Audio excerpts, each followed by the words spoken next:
la consolidation en cours des réalisations des structures affiche un taux de 90%.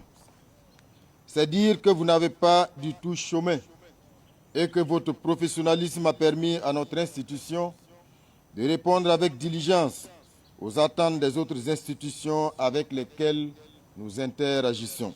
Chers camarades, ce bilan, bien que marqué par des avancées significatives, n'est pas un motif d'autosatisfaction. Nous avons conscience des défis immenses qui persistent. La pression sécuritaire dans certaines zones, les attentes légitimes de la population en matière d'amélioration des conditions de vie et la nécessité d'une justice plus efficace. Mais nous avancerons avec la sérénité de celui qui est dans le droit chemin. L'année 2026 sera consacrée, entre autres, à une réforme des autorités administratives indépendantes afin de rationaliser leurs dépenses et leur fonctionnement et les rendre plus performantes. Vous vous rappelez qu'à Bamako, devant le peuple uni de l'AES, le camarade président du Faso a dévoilé le manteau d'un hiver noir qui menace notre espace confédéral. À nous d'allumer un feu puissant, un feu qui réchauffe et vivifie le cœur des patriotes, mais un feu qui brûle et détruit les projets funestes sur notre territoire, sur notre pays et sur notre espace.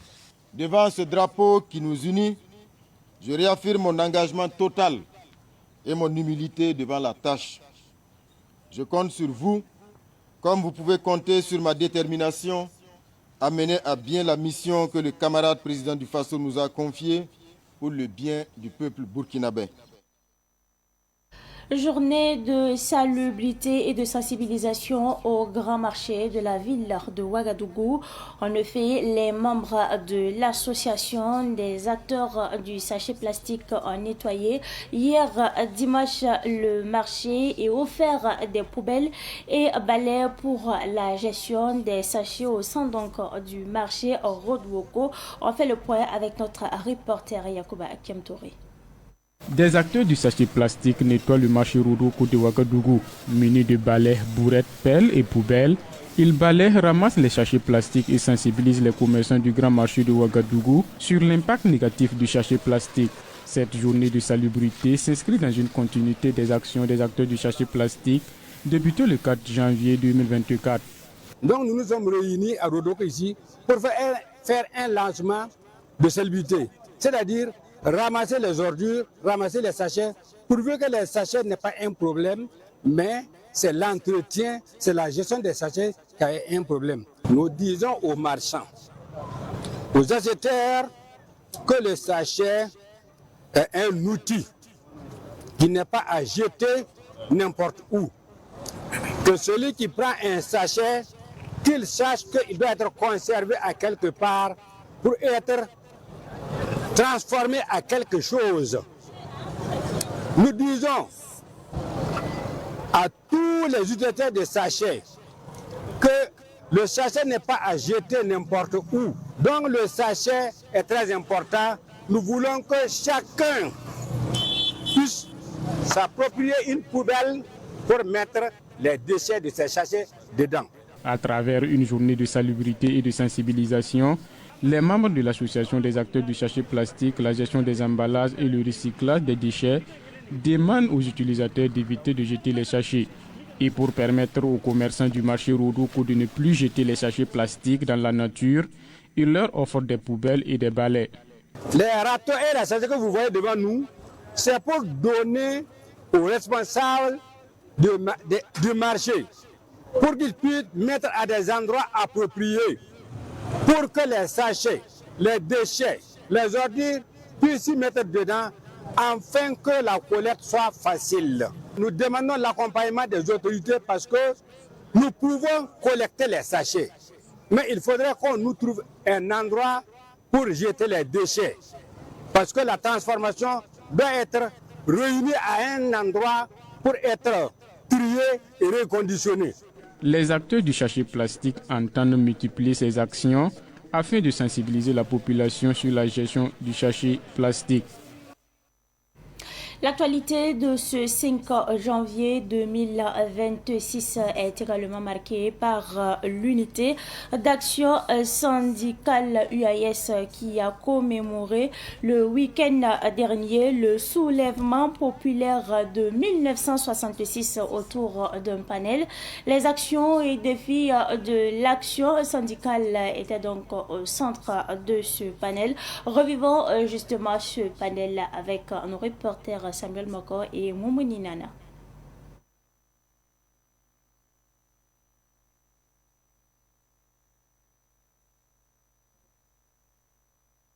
En 3 janvier 2026, 60 ans aujourd'hui que le premier président Maurice Yamoyogo perd le pouvoir suite à un soulèvement populaire. À l'époque, les syndicats ont joué un rôle important dans la chute de ce pouvoir. En 2026, ils font un arrêt pour penser les acquis de l'unité de l'action syndicale. Le premier panéliste, Guy Ouedraogo, a précisé que les actions syndicales ont permis une amélioration sensible des conditions de vie de l'ensemble des travailleurs du Burkina Faso. Nous avons permis une amélioration sensible des conditions de vie et de travail de l'ensemble des travailleurs du Burkina Faso à travers des augmentations de salaire, à travers aussi la baisse des impôts, à travers aussi l'amélioration de certaines structures de travail. Nous avons beaucoup informé nos militants à travers des réunions que nous avons tenues ici, à travers des meetings, à travers des déplacements. Nous avons aussi développé l'action sociale, car nous assistons nos camarades qui sont dans des difficultés. Bref, en tout cas, nous avons développé l'action syndicale dans toute sa plénitude. Le deuxième thème, les défis et attentes du mouvement syndical, a été développé par le président de la commission communication de l'unité d'action syndicale, Norbert Wangré. Il y a en premier lieu la loi 011-2025 ALT qui porte liberté d'association, qui nous préoccupe parce qu'elle remet en cause fondamentalement la liberté syndicale. Il y a le projet de code du travail qui est un dossier très important pour nous. Il y a des acquis que nous avons pu obtenir avec le patronat déjà sur certaines des dispositions, mais le dernier mot revient à l'ALT. Il y a ensuite la relecture du barème des salaires minima au niveau des travailleurs du secteur privé, qui est normalement induite par le relèvement du SMIC. Une fois que le SMIC est passé de 30 684 à 45 000 francs, il va de soi qu'en toute logique, on revoit la grille des salaires au niveau du privé. Il y a ensuite la relecture de la loi 033 qui concerne les CPE. Là aussi, c'est une revendication assez ancienne de l'UAS et sur laquelle nous attendons des avancées. Il y a enfin la revendication concernant la prise en compte des indemnités dans le calcul de la pension. Le panel de l'unité d'action syndicale a mobilisé plusieurs militants ce 3 janvier à la Bourse du Travail de Ouagadougou. Après donc ce reportage sur l'unité d'action syndicale UAS, nous parlons cette fois-ci des jeunes de Bouksom Tenga dans le quartier Gongé à Ouagadougou qui volent au secours du lycée Songtaba en état de délabrement, lycée dont les infrastructures sont en ruine. Ces jeunes de Bouksom Tenga ont ainsi apporté des matériaux de construction comme contribution pour la réfection des bâtiments le samedi dernier. C'est un reportage signé Germaine Farama. Ce sont des matériaux de construction composés de 3500 briques, 10 tonnes de ciment, 1000 pavés, des camions de sable et de granit que les jeunes de Bouksom Tenga ont offert pour la réfection de la cour du lycée Songtaba 6 à Gunguen. Ces donateurs, qui sont certains des anciens élèves du dit lycée et d'autres des habitants du quartier, vise un seul objectif, offrir un cadre de travail et d'apprentissage adéquat aux enseignants et aux élèves. Tout est parti de l'effondrement suite à des pluies du mur du lycée. Maintenant, après plusieurs années, nous-mêmes, on a vu que ça devenait assez compliqué. On a vu que si le mur s'effondrait et que ça devenait le lycée devenait un abri pour voleurs, pour bandits, sans la clôture. Donc on a décidé de se cotiser, de faire parler les bonnes volontés, voilà, pour la reconstruction du mur. La jeunesse va faire sa part de responsabilité pour la construction. Maintenant, aux responsables de l'établissement de bien entretenir les infrastructures qui seront construites ici et de veiller à l'éducation de nos frères et sœurs ainsi que nos enfants. Les parents d'élèves, la chefferie coutumière et les jeunes du quartier Boussoumtenga étaient tous témoins de la remise de ces matériaux. Occasion pour les responsables du lycée de traduire leur reconnaissance aux bonnes volontés. C'est vraiment un geste hors du commun qui nous permet vraiment de reconstruire le mur du lycée Songtaba qui était en état de délabrement avancé. Et ce geste-là va vraiment nous permettre de mettre ce mur-là, de mettre du moins les élèves en sécurité, le personnel et tous ceux qui travaillent ici. Et on exprime vraiment un sentiment de reconnaissance envers donc ces donateurs. Bien sûr, certains ont fréquenté ici, d'autres n'ont pas fréquenté ici. On sait que l'éducation a bien sûr apporté ses fruits. Ils sont passés ici et ils reviennent encore pour nous donner un coup de main. On ne peut que leur dire merci. Les responsables du lycée Songtaba attendent le soutien d'autres bonnes volontés pour le renouvellement des tables bancs, des terrasses, des plafonds qui sont détériorés.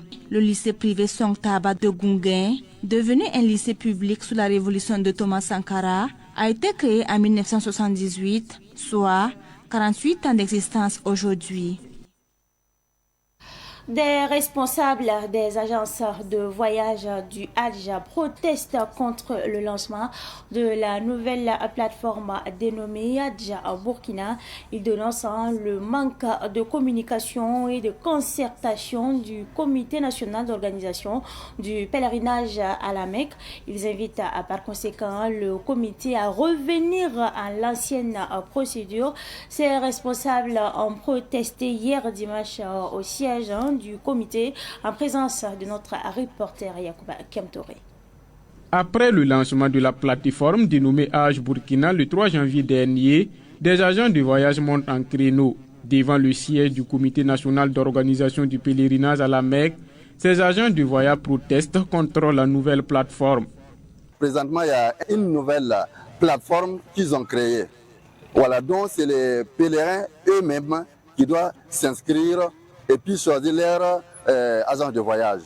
Voilà, tout en sachant que les pèlerins burkinabés, si on prend 99%, ce sont des illettrés, ce sont des vieux et puis des vieilles. Ils ne peuvent pas. Donc c'est les agents de voyage qui vont faire tout possible pour, par exemple, faire ce travail-là.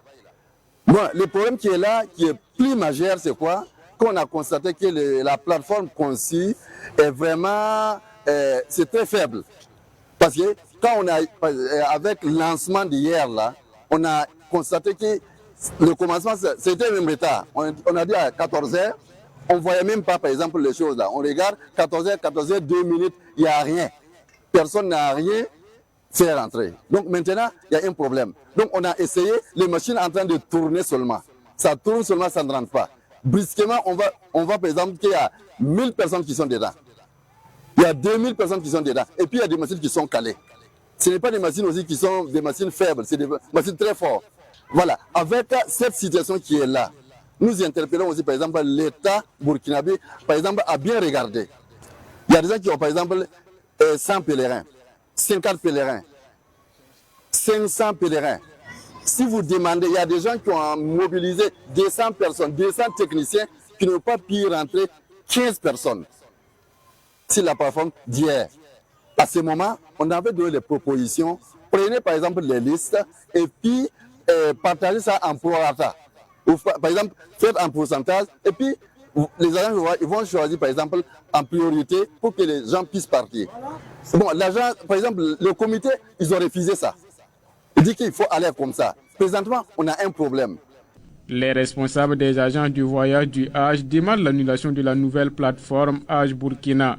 Ils exigent le retour à l'ancienne procédure. On demande pour qu'ils puissent, on annule ça, ce qu'on a fait hier là. Il faut annuler ça carrément et puis prendre les listes des agents des pèlerins là avec des agents de voyage. C'est ça qui est le moyen qui peut être bon pour tout le monde.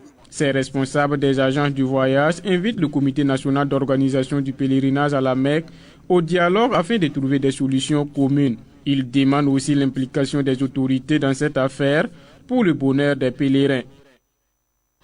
Ideal Computer Service, à travers son premier responsable, adresse ses meilleurs vœux à l'ensemble du personnel de l'entreprise, aux partenaires et à toute la nation.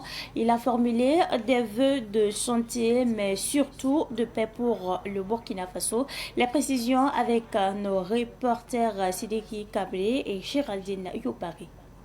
Pour cette année 2026, Ideal Computer Service souhaite ses meilleurs vœux à la nation, en général et en particulier au FDS qui œuvre pour la reconquête du territoire national. Et à l'entame de cette nouvelle année, je souhaite au nom de mon entreprise mes vœux de santé, cohésion sociale et à l'ensemble de mon personnel, ma clientèle, mes collaborateurs et à l'ensemble de ma clientèle et de mes partenaires qui nous ont accompagnés tout au long de cette année 2025. Donc je les souhaite pour l'année à venir beaucoup de succès dans les entreprises, voilà, la prospérité, la paix dans le pays.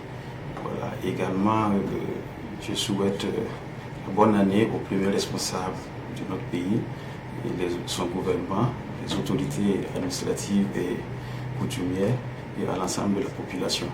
Beaucoup de courage à nos FDS et que le Seigneur soit avec eux, voilà, qu'il accomplisse, qu'il conquiert notre territoire dans son intégralité.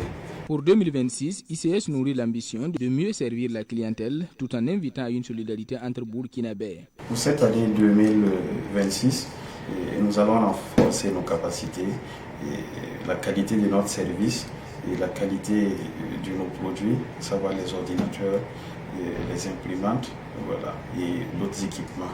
Voilà, pour tous ceux qui aimeraient signer des partenariats avec notre structure, voilà, vous êtes la bienvenue. Nous serons très rigoureux dans le choix de nos matériels. ICS, fort de son expérience de 10 ans, intervient entre autres dans des domaines de l'informatique, de la bureautique, de l'installation de systèmes de vidéosurveillance ainsi que les services d'impression. Cette fois-ci, nous déposons micro et caméra dans le Boulgou et nous parlons justement du chef de Zabré, Naba Koubri, qui a célébré le 26 décembre dernier sa traditionnelle fête dénommée la Brida. À cette occasion, Naba Koubri de Zabré a invoqué les ancêtres pour le retour de la paix et la sécurité au Burkina Faso. Propos recueillis par notre journaliste Ruben Wilson Nokodio. C'est l'année 2026 qui commence. Il adresse d'abord ses meilleurs vœux de santé, de longévité, de prospérité au président du Faso et à tous les membres de son gouvernement pour que les ancêtres et nos coutumes les appuient dans l'exercice de leurs fonctions, surtout à combattre les ennemis. L'insécurité règne toujours dans le Burkina. Leur vœu, c'est qu'on en finisse avec cette histoire-là en 2026. Au niveau local, les autorités administratives, coutumières et religieuses, ils leur souhaitent en tout cas les meilleurs vœux pour que eux aussi, les ancêtres, les appuient dans leurs prières pour que le pays en finisse avec l'insécurité. Que la population de Zabré vive vraiment dans la paix et la quiétude totale.